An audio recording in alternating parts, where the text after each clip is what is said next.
Waiting for Someone by Alea.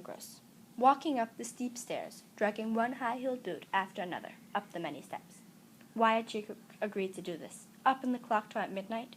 Yes, he had said he would meet her here to see the northern lights, but she didn't actually expect him to show up.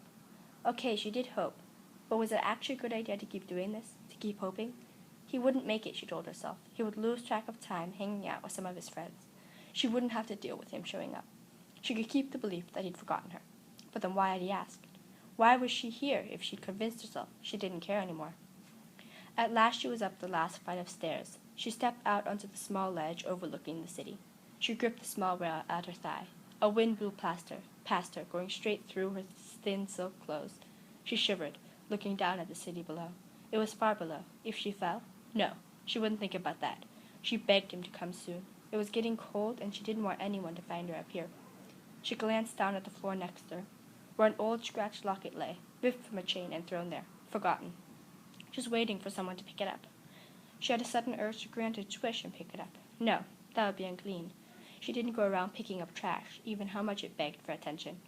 She pulled her hand sanitizer from her little purse. The piece of trash had reminded her that nothing here was clean. She put some on her hand and rubbed it around, then stuffed it back in her purse. I'm leaving now, she thought to herself. It's cold and everything is dirty. I can't afford to touch anything else. I don't have much hand sanitizer left. He's not coming anyway.